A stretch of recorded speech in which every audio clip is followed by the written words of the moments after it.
All right. I am so excited and happy to be sitting with Alan right here. He's the legend. And, Alan, you've created so much success in your life. What are some of the habits that you have what are your daily habits? Well, let me just first introduce myself, Alan Nagao from Honolulu, Hawaii. I had a very strong pleasure to want success in my life, and actually was born with a handicap. And maybe, I don't know if you see this, but I was born with without a leg, and so it's all the way up Wow. to here. And because of this, I really was born maybe with a little rougher beginning than maybe some people might really understand.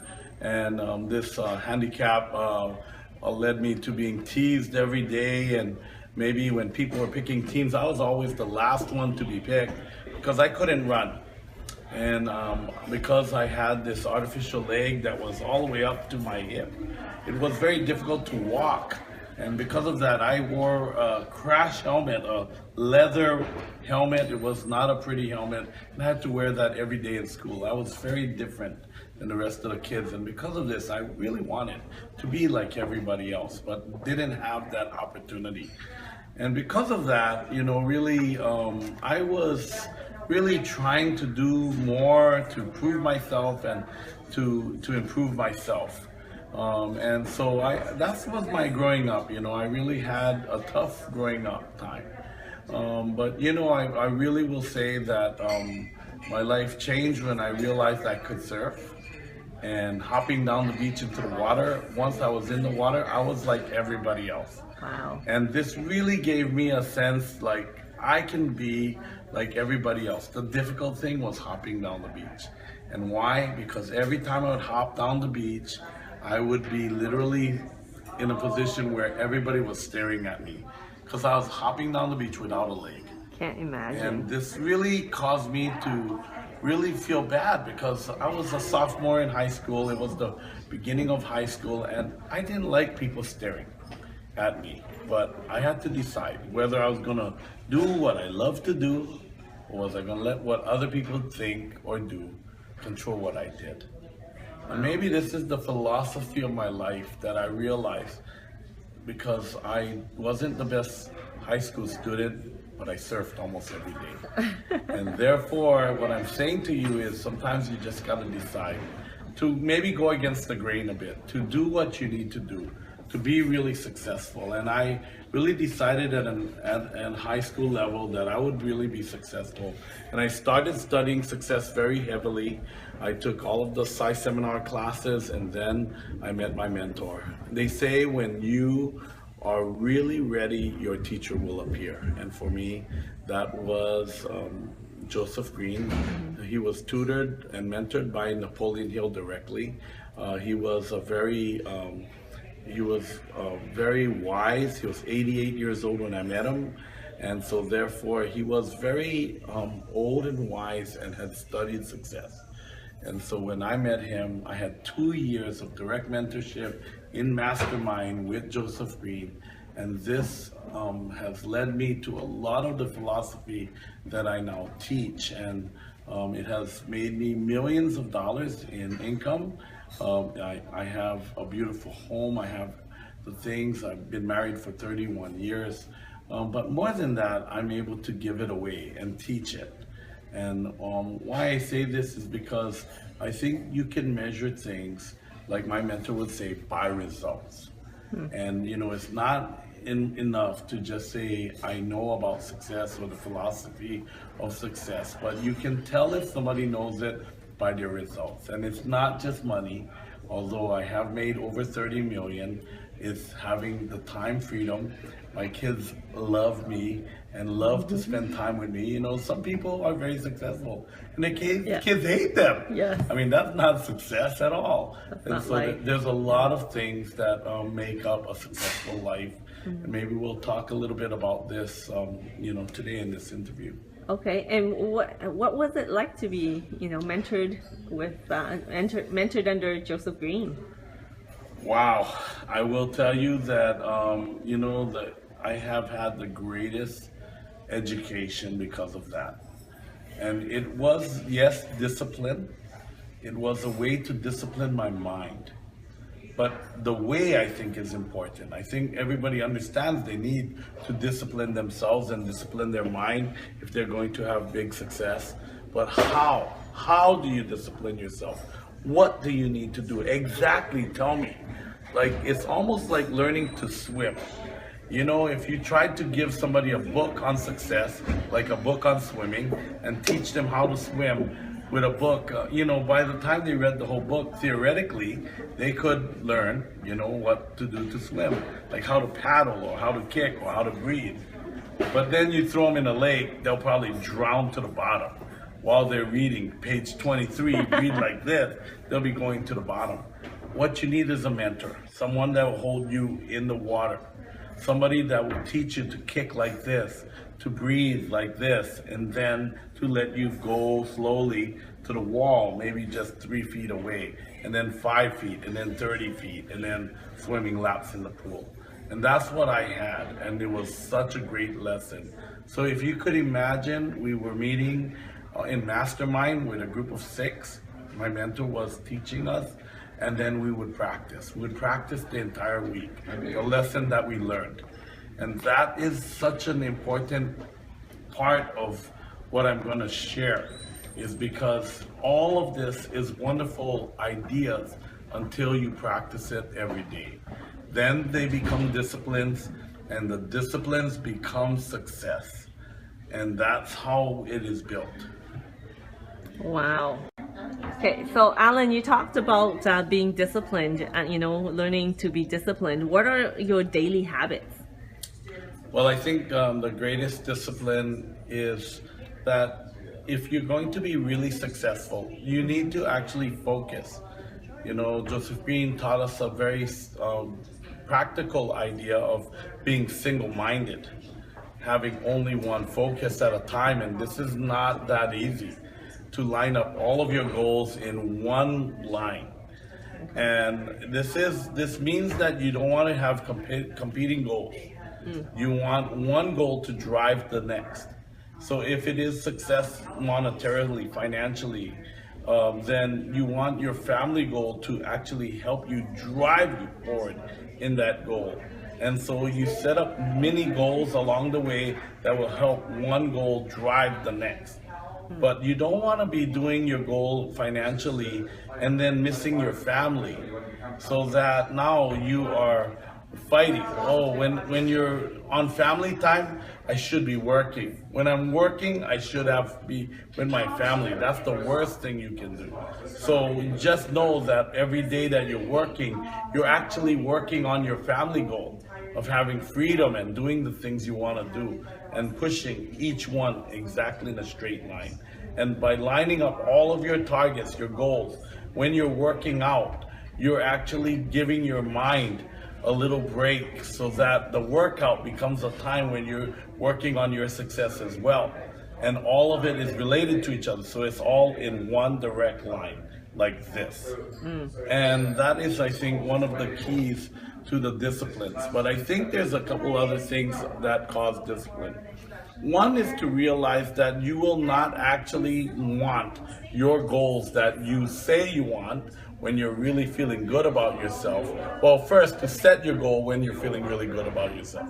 But then once you set your big, giant goals, that you probably won't want it every day of your life. 80% of your life will be spent not wanting the goals that you said you wanted. Right. And so what do you have to do? Don't go searching for goals every day. No. If you don't feel like you know what you want, just remember what you said you wanted. And then go after what you said you wanted. So how do you do this? Write down a definite purpose in life statement. Write it. Commit it to paper is what my mentor said. And it's very specific things in this document that you're going to write. So I'm just going to cover this since we're right on the subject. There are 6 things that your statement should include. An exact date, and I recommend at least 1 year. Okay. It takes time to launch your subconscious mind. So the goals are not short-term goals that you're using this technique for. This is long-term, at least 1 year goals. Number two, the date. Number two, you should write down the exact amount of money you want to make. It is very important that it's measurable. Number three, what do you need to do to have this goal occur? And so this is the work. It's not enough to just dream. It's important to get some feet to your dreams. The steps, the working steps that will cause you to have that success. And then how you need to be. It's not enough to just have the working steps. Maybe you got to be more confident, stronger. Maybe you have to be more powerful. You might have to be more patient. You might need a little more action. Those actions, those patience, maybe more worthy and deserving. You have to find your blind spots and fill in those blind spots with actual practice in the thing that you're weakest at. So whatever you're strong at, just assume the thing that you're weak at is the opposite of it and work on those things. And then what is going to happen to visualize your success when you are successful? So let's say your goal is to earn $10,000 a month. What will happen in your life, in your personal life? What will you give yourself when you are doing that? Maybe it's a beautiful new car at home, whatever it is. Write those things out. Write down some things for your family. So number two, family, and number three, for the world. Just know you're probably not going to do it all just for yourself. Do something for the world. And number six, thank you God for it is done. Just know that you're not alone. You're going to have help. And this help is really one of the critical elements. Thank you God for it is done. So this statement is stated out to yourself out loud at least twice a day. I recommend 5 times a day, just continuously stating this. And in the book Think and Grow Rich, in the book of faith, there is a thing called the self-confidence formula. State that out loud twice a day and do what is stated. I want to repeat that. Do the statement. Don't just say the statement. So it says spend 30 minutes daily thinking of the person you intend to become. Do that part. Spend 30 minutes thinking of the thing you want to become. Spend 10 minutes daily, do something you fear. It says spend 10 minutes daily building your self-confidence. It means do something you fear. So by achieving these things, you start to build a discipline. It becomes a discipline that becomes habit. And my mentor always said, he called habit like a force. He called it habit force. So we're developing wealth habit forces, and disciplines of the mind, mental habits. And so these specific habits become a force that you can use to drive your day. Part of this ends up to be a type of meditation. So we actually see and visualize a perfect picture of our day. And at the end of the day, very important, give yourself credit for all of the good things you did accomplish, and do not review the things you didn't do. It's about just seeing the perfect picture all the time, and that is what you did accomplish, not what you didn't do. Give yourself credit.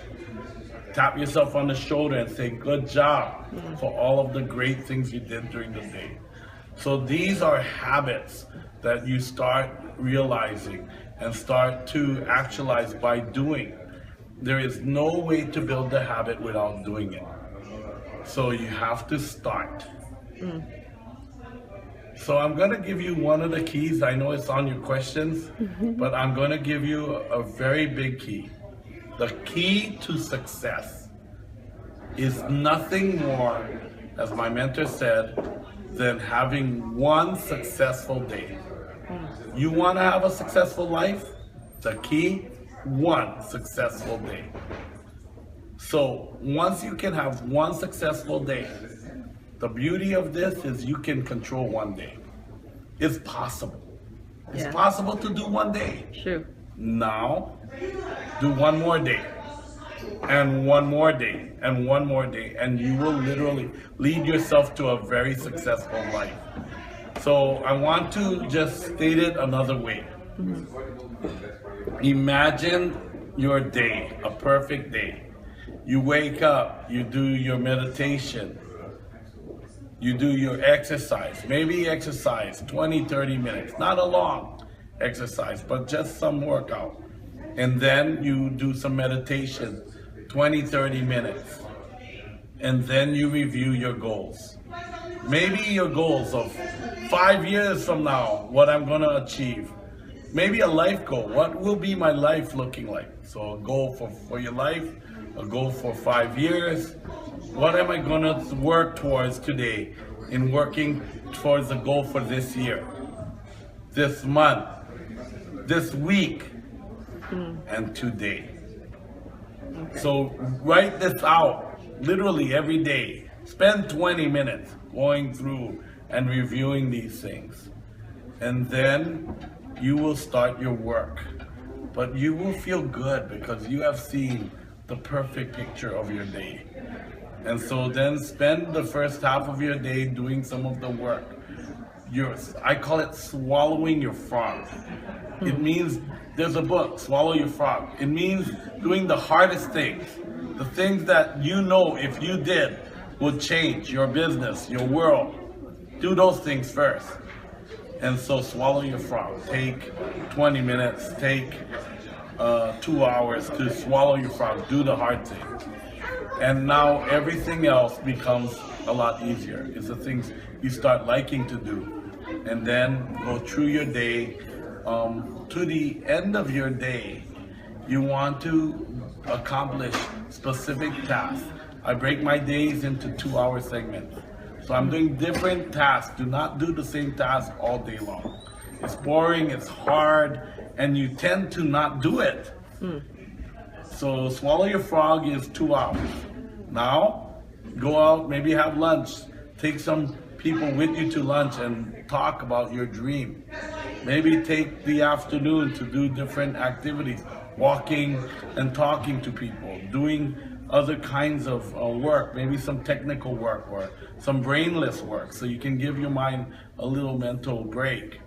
Take the evening to, really maybe run a meeting or do something very important.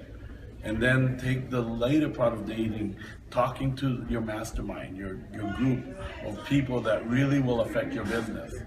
And then spend the last part of your night in meditation, looking at an entire snapshot of your day, giving yourself credit. I tend to work on the internet the end of my day. It's a distraction.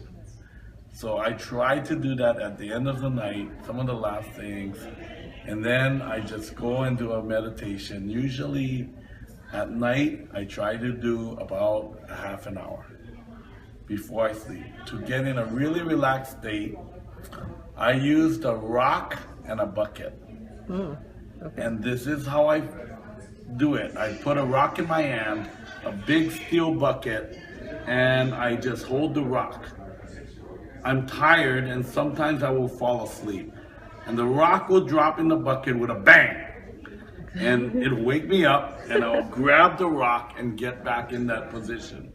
And this rock and bucket technique I learned as a technique from Thomas Edison.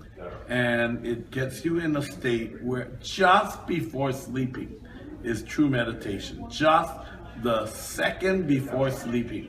So you can stay in that moment, just that little thin strip of moment just before sleeping and stay there. To realize this, the rock will help you get there. And so this is one of the secrets to meditation. Okay, so when you meditate, do you just focus on breathing or do you actually visualize? Yeah, so initially I think there's stages of meditation. The most basic is just relaxation. So if you can just get to relaxation, you will gain more energy. It's a great way to start. but I think you can get more stronger, and stronger meditations are where I will visualize the not perfect end result. I call it the dark screen with dark lights around my motion picture, which is played on a flat screen TV, a big, beautiful, perfect 3D flat screen TV, and having the dark lights around the edge. The dark is sequenced with dark and white, dark and white, dark and white. You can turn one set of lights on, which is the dark, which is the picture you don't want, and then flip the switch and turn on the white, which is like Las Vegas, with the lights rolling around in circles. And with that is the perfect picture that you want. So maybe it's your financial condition. Maybe you can play a video. Maybe bill collectors calling you, or just your checkbook and you see zeros or negative numbers. And that's the picture you don't want. And then flip the switch and then see maybe cashing a paycheck and stuffing your pockets all full of money, and just, really seeing the abundant life that you want and the people you're going to help with the money. And so now this is played backwards with dark screen and then light screen, and then visualize in full brilliant motion picture the perfect end result. So this is done as a regular activity, a regular discipline.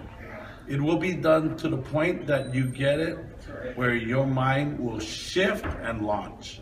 You will know when you launch your subconscious mind, because you will see that perfect picture like 24 hours a day. That's how you know you've launched it. Now, I think the critical point is not when it's launched, it's before you launch it. That's the discipline part. Because once you get the discipline, you will actually launch it, and then it will be automatic, and you will not even have to worry. If you just add a little fuel to it, a little discipline, you'll get 100 times the result. So the beginning looks like 99% perspiration, trying to do this work, and 1%, inspiration. But there's a point where it'll become 99% inspiration and 1% perspiration. And you gotta go through that phase when it launches, when it gets to the other side. Okay.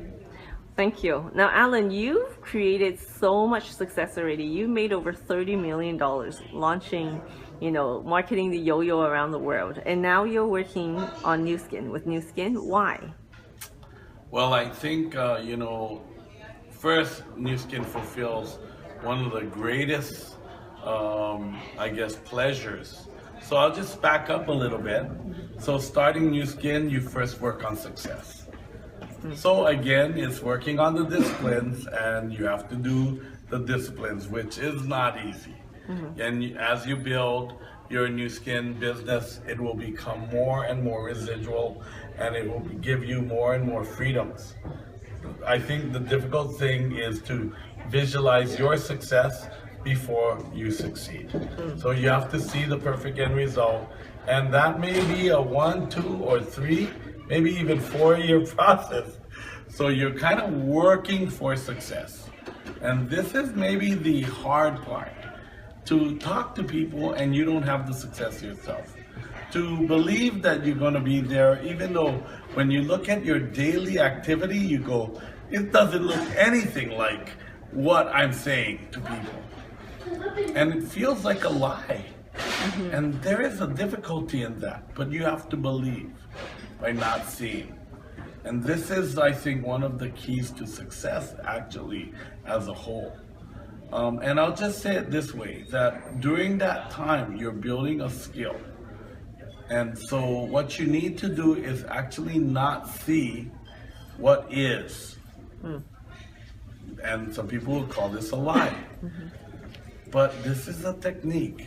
You have to not see what is, because if you constantly only concentrate on what is, and you focus on what is, guess what? You get more of what is. And what is becomes what is, becomes what is, and it reinforces itself until you only see what is, and therefore you only get what you had, not what you want. How do you get what you want?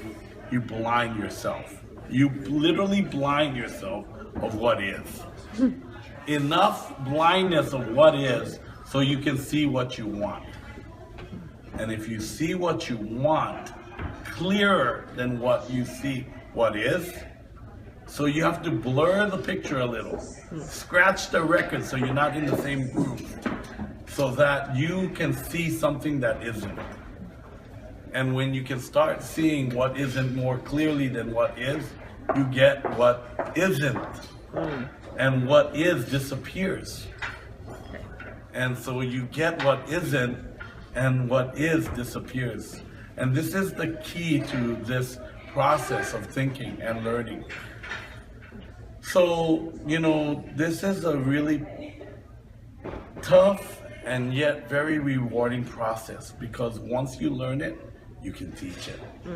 And when you can teach it, you can create freedom for thousands of people. And this is the message really that we're sharing with the world, that you can have your dreams, you can have what you want, and we have an exact sequence of things you need to do to start getting it. And you have to believe without seeing. And so that's what we say, visualize your success before you succeed. Start to go after that process. I think that once you have success, then you work on significance. And this is the next part of life. The next part is about significance. To do something great for the world and help a lot of people. It's the most beautiful part of the life, as you start realizing that this will give you a lot of pleasure. And so that's what we're really after. So, you're working very hard right now, building the Nu Skin business, but really, I know it's not about making money. Why are you doing this? Why are you working so hard? Maybe tell us a little bit about what is your purpose in life? Well, I mean, my greatest purpose in life right now, of course, one is to help my son, to have him learn the secrets of success. Right. And I'm enjoying that immensely, because it is a big challenge, but it's a huge opportunity to really affect the most important person that I can think of to affect.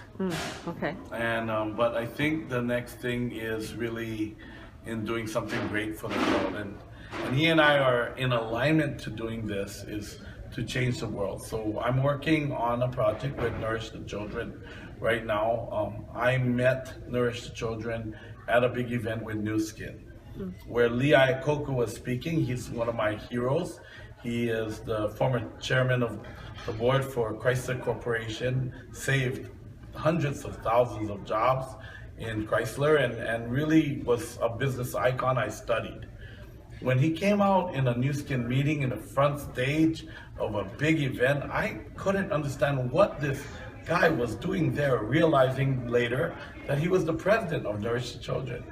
So I was very interested in what he had to say, but he said something that night that shook every bone in my body. And that was that if every person, distributor of Nu Skin, would find 3 people, and those 3 people find 3 people in 2 generations to donate bags of Vitamil every day, every month, that it was in 2 generations of 3 finding 3, we would end world hunger forever.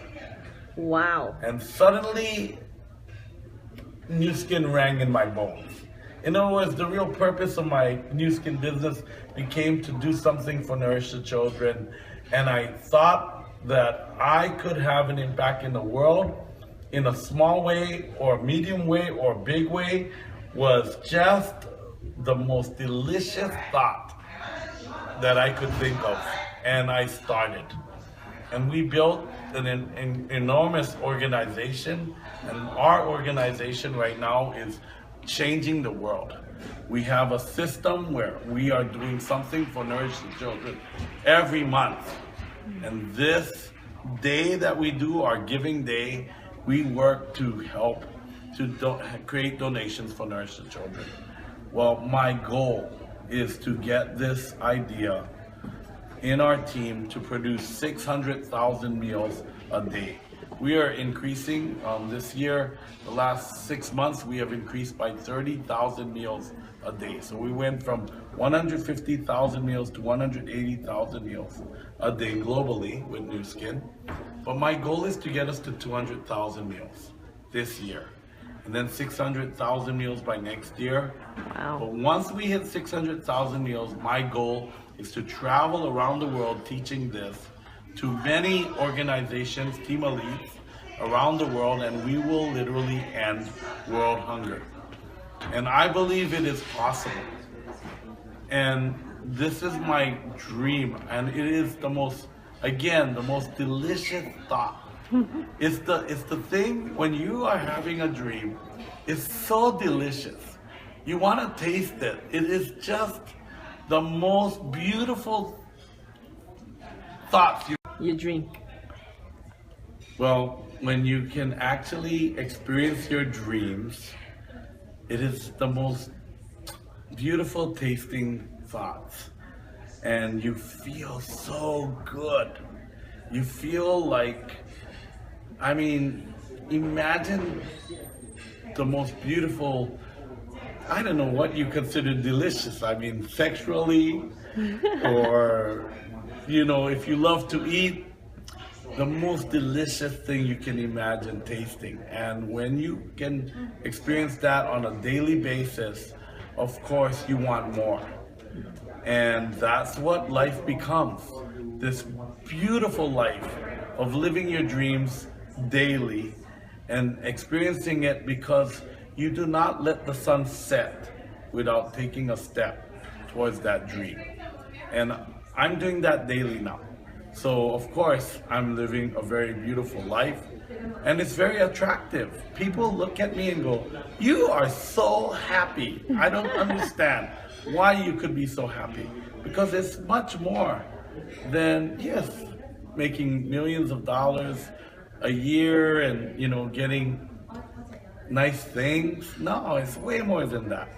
And now I'm traveling. I just completed a trip to Korea, which I don't have any members there, but I worked with a team, and they are on fire to do things for Nourish the Children. And of course, I'm tasting my dream coming to me. And so that's the whole key of this. Okay. So now you're obviously living your dreams. So how, if you were to coach someone to live their dreams, what would you say to them? Well, I mean, I have direct experience with this. I'm coaching my son every day. Okay. And you know, my son at 19 is asking me every day, how do I learn discipline? How can I be more disciplined? Because in the end, it is a mental discipline. It's a physical discipline. There's several avenues. So there's a mental discipline. Saying your statement, doing your self-confidence formula, those are very important. That's the mental aspect of your disciplines. But you have some physical disciplines. You know, waking up early, getting your meditations, doing all of the things. So those are your physical disciplines that you're putting in place that will lead to your success. Your actual work, your activities. You know, in Nu Skin it will be 3 3s. So these are the 3 new contacts a day, 3 three-way presentations a day, and 3 new 80 hours a week. Those are your mental disciplines, or your physical disciplines. But you also have another discipline that you need to organize. And, I'm teaching my son these things as well. So, I mean, he is complete pretty much on his mental disciplines. Now he's working on his physical, getting up and doing those things. For a 19-year-old. 19 is tough, you know? And he's still growing. He's getting taller. He got like an inch taller, so he needs more sleep. And we're recognizing these things and trying to accommodate these things. But then there's these other disciplines, and I'm going to talk about something that builds value inside of you. I think this is one of the greatest disciplines that my mentor taught me. So, number one, to take 10% of your wealth that you have earned every month and put it into a savings account. Take the equivalent amount and give it away to a really worthy charity And it should be something you can measure, and it should be something that actually compounds itself. And maybe we can take other lessons later on to describe that, but it is a discipline, a financial discipline. So therefore, this money, this 10% that you put, maybe first becomes savings and then becomes investment. And you do not spend this money. So people ask me all the time, if I never spend it, how do I enjoy this money? And the truth is, it is just there, and it just keeps on getting bigger, and it just is there to build your confidence or value. It's very hard to say I don't have value when you have $50,000 in the bank, or $100,000, or eventually 300 or a million or 5 million. It's really difficult to say I don't have value, and it's hard to stress out about money when you have 300,000 in the bank available to you. So this is part of what happens. It builds a long-term valuation that increases. The funny thing is, since you'll never spend it, what is it really worth? A mental aspect to your process. Giving away the money also builds. So as your income increases, you're giving away more. And that means that your success is the global success. I don't know how else to describe this, but let me put it to you this way. If you are giving away 10% of your wealth, you're signaling your body that there's more than enough. And I'm saying it physically. It's not you're saying it. You're physically representing to your body that there is more than enough. Because if there wasn't enough, how could you give some away? And it's shocking what happens when this enters your body's spirit, because you will literally always have more than enough. And it's shocking when you stop doing it that you don't have enough all of a sudden, and you're always short. And so I have learned the lesson both directions. So I'm just recommending very highly that you take on this process. My son is keeping a money clip on him all the time. It has 3 $100 bills on it. And this is something you keep on you all the time. Yeah. And you spend the $20 bills, the smaller denominations of 50s, but you don't spend the hundreds. So again, it's money that you'll never use, but it is an amazing way to build your wealth consciousness.